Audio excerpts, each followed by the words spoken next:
Então, turma, dando sequência aqui à nossa análise dos dispositivos afetos ao inquérito policial no CPP. Vamos seguir, nós vimos há pouco o artigo 13b, já baixei o volume aqui do meu computador, tá? Então, nós vimos há pouco o 13b, analisamos todo ele e agora vamos analisar o artigo 14 do Código de Processo Penal. Pois bem, acompanhe aí comigo a leitura do artigo 14. O artigo 14 do CPP diz o seguinte: o ofendido ou seu representante legal e o indiciado poderão requerer qualquer diligência que será realizada ou não a juízo da autoridade. Pessoal, esse artigo 14, o que ele está querendo nos dizer é muito simples. O artigo 14 dá à autoridade policial o poder discricionário de realizar ou não diligências solicitadas, então, por partes, por vítima, por indiciado, né? O próprio Estatuto da OAB estabelece que o indiciado pode estar acompanhado de defensor, né, durante a investigação e poderá solicitar as diligências que entender necessárias ou cabíveis pela elucidação dos fatos. Porém, essas diligências, elas podem ou não ser realizadas pela autoridade policial a seu juízo, tá? Caso a autoridade policial opte por não realizar uma ou outra diligências requeridas, né, pela defesa, a defesa pode solicitar depois, durante o curso do processo criminal, se houver denúncia, né, pode solicitar, aí sim, sob o crivo do contraditório, da ampla defesa, então, certamente vai ser postulado em juízo e o juiz vai conceder essa oportunidade aí de defesa que eventualmente tenha sido negada pela autoridade policial.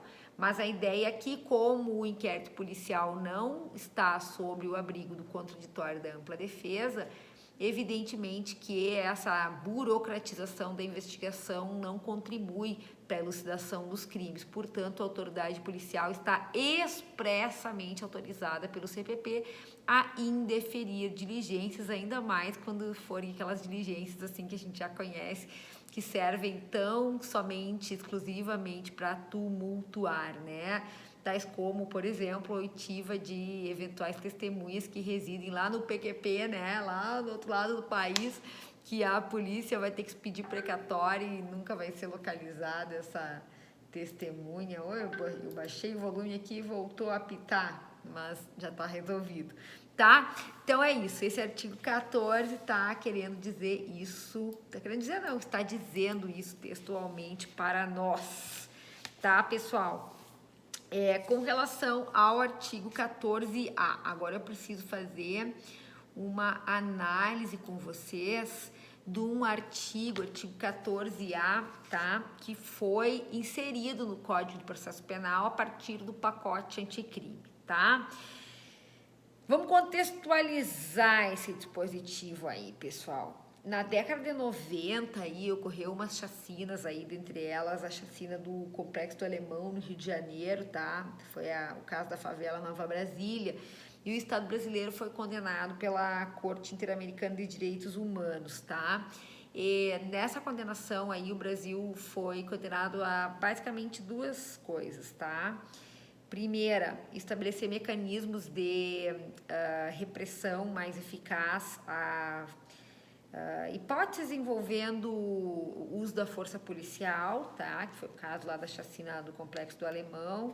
E então a Corte Interamericana entendeu que essas investigações deveriam ser feitas por um órgão independente, né? Daquele que estaria envolvido numa violência policial. E, em segundo lugar, assim, a segunda medida seria que o Estado brasileiro adotasse medidas para que a vítima ou seus familiares pudessem participar efetivamente da investigação desses delitos aí que envolvem a polícia, né, e conduzidos pelo Ministério Público, que seria esse órgão independente, tá, pessoal?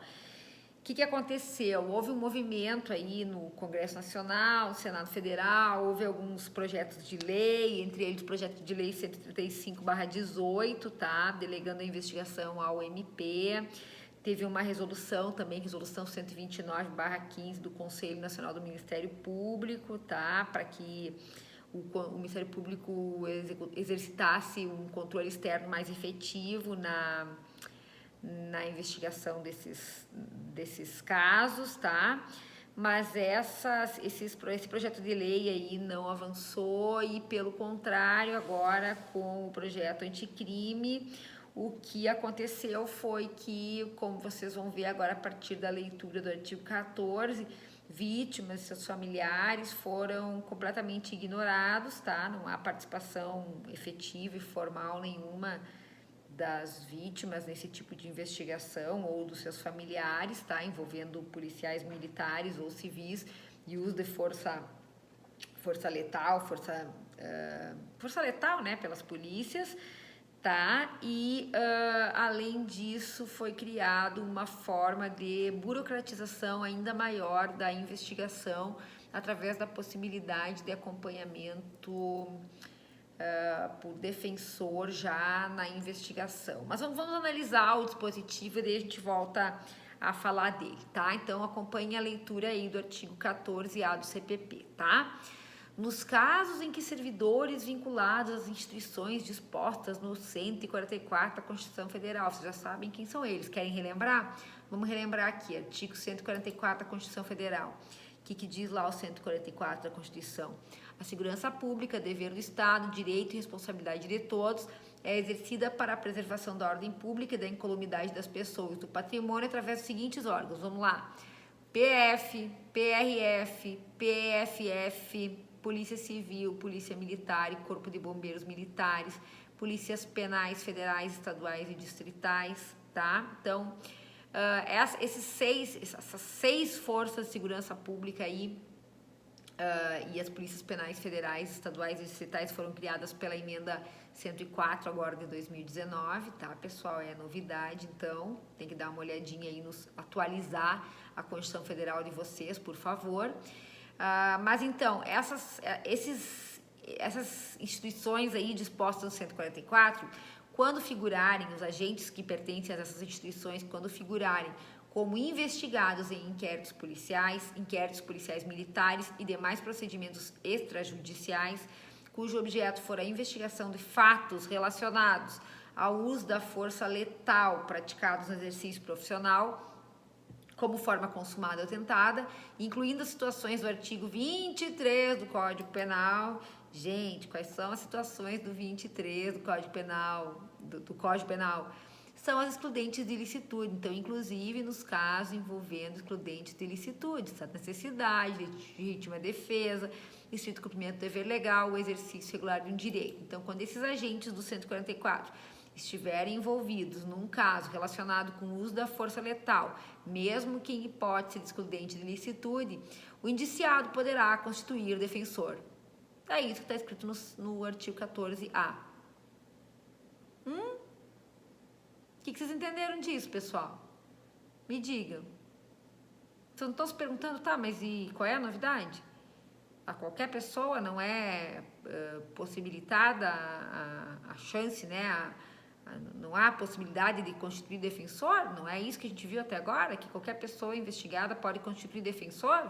Não tem até uma súmula vinculante 14 do STF, que dá poderes de acesso aos defensores no inquérito policial, menos para aqueles atos que sejam segredo, né, que possam tumultuar no sentido de prejudicar a investigação, né, mas não há acesso garantido às defesas, inclusive. Então, qual que é a novidade? Nenhuma. Pessoal, esse 14A aí é uma regra, desculpem a minha opinião, mas é uma regra inútil, tá? E não é só a minha opinião, doutrinadores também estão fazendo uma crítica a esse artigo 14A, o próprio professor Rogério Sanches Cunha também faz essa mesma crítica, tá? Todo mundo tem direito a constituir defensor, inclusive os integrantes das forças policiais, quando agirem e estiverem sendo investigados por fatos cometidos no curso das suas ações, né, durante o exercício profissional, tá? Então, não vejo nenhuma novidade, assim, nada que possa justificar aí esse 14A caput, tá? Mas vamos seguir na leitura para a gente entender um pouco melhor. Diz o parágrafo 1º do 14A. Para os casos previstos no caput desse artigo, o investigado deverá ser citado na instauração do procedimento investigatório, podendo constituir defensor no prazo de até 48 horas a contar do recebimento da citação. Bom, vocês ainda não viram procedimento e vão estudar procedimento no processo penal 2, tá? Então, esses termos, citação, notificação, intimação, isso aí é algo que vocês vão aprender lá no processo 2, no próximo semestre, né? Depois de agosto, aí, se Deus quiser, estaremos no segundo semestre de 2020 e vocês já vão estar no processo penal 2 e aí lá vocês vão entender bem essas terminologias. Mas, por enquanto, eu queria que vocês anotassem aí, botassem um asterisco aí, que esse citação, quando o texto da lei diz citação, deverá ser citado, o melhor termo, segundo a doutrina, e eu concordo, deveria ser notificação, tá? Porque notificação é o gênero do qual derivam várias espécies, citação, intimação, né? Então, aqui deveria ser notificação, a minha opinião, só para vocês anotarem isso e depois que no processo 2 vocês vão entender melhor essa diferença entre as terminologias, tá? Mas, pessoal, isso não quer dizer nada, tá? Por que não quer dizer nada? Porque não está garantido contraditório e ampla defesa para o servidor das forças policiais aí da segurança pública nesse tipo de inquérito. Porque se tivesse garantido contraditório e ampla defesa para ele, teria que ser garantido esse procedimento para todo e qualquer cidadão, e não é o que acontece, tá? Então, quaisquer diligências que o advogado desse indivíduo que está sendo investigado possa postular numa investigação dessas, artigo 14, que a gente acabou de ler, pode ou não ser deferidas pela autoridade policial, qualquer diligência a critério da autoridade policial, ok? Parágrafo 2º diz assim: esgotado o prazo disposto no parágrafo 1º desse artigo, com ausência de nomeação de defensor pelo investigado, atenção, a autoridade responsável pela investigação deverá intimar a instituição a que estava vinculado o investigado à época da ocorrência dos fatos, para que essa, no prazo de 48 horas, indique defensor para a representação do investigado. Pessoal, esse parágrafo 2º, esse sim eu entendo que tem razão de ser, tá? Porque o policial, quando ele age e no curso da sua ação, durante a sua atuação profissional, porventura acaba disparando e matando alguém, ele se vê muito vulnerável no aspecto do econômico, inclusive, eu diria até mais no aspecto psicológico, mas também no aspecto econômico, porque ele vai ter que despender das suas próprias, muitas vezes ele vai ter que gastar do seu próprio salário para se defender numa investigação dessas. Então, o parágrafo 2º, ele está querendo garantir um pouco mais de tranquilidade para esse policial, que mesmo que ele esteja sendo investigado por crime cometido ou mesmo que esteja na situação do 23, como diz o caput do 14A ali, ele vai poder, a sua instituição, seja a Polícia Militar, seja a Polícia Federal, seja a Polícia Civil, quaisquer daquelas instituições previstas lá no 144, a sua instituição vai ter que nomear um defensor para esse indivíduo, tá? Então, isso dá uma certa garantia para o servidor que ele não vai ter que tirar do próprio bolso para se defender, muitas vezes, de um ato legítimo, né? E a ideia desse dispositivo é que muitos policiais eles acabam se acovardando num momento de crise, assim, num momento de que eles ficam receosos, assim, ó, ou ajo ou não ajo. Se eu agir, né, vai ter tudo que implica, e além disso eu vou ter que gastar, vou ter que me estressar se eu matar esse bandido, então eu prefiro fazer de conta que eu não tô aqui, fazer vistas grossas e corpo mole. Seria, então, vamos traduzir isso, seria uma forma de dificultar o corpo mole, de fazer com que os policiais se sintam incentivados a agir, se tiver que agir de forma mais firme. Estou falando dentro da lei, obviamente, isso não está autorizando matança, isso não está autorizando que agentes das forças de segurança, criminosos infiltrados nas forças de segurança, possam agir como milicianos ou algo do gênero. Não estou falando nada disso. Eu estou falando do policial que no exercício da sua profissão acabe se confrontando, acabe estando numa situação de confronto tenha que agir com mais vigor e acabe matando alguém e precise se defender numa investigação.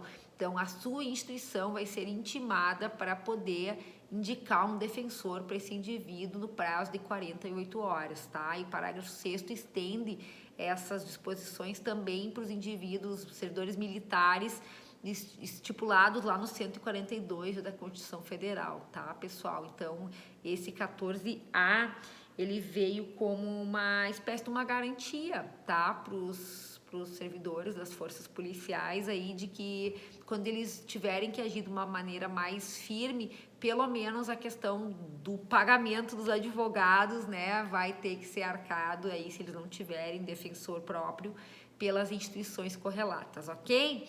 Tá, muito bem, mas isso aí tá escrito no código. Eu quero saber o que não tá escrito no código que a gente precisa saber.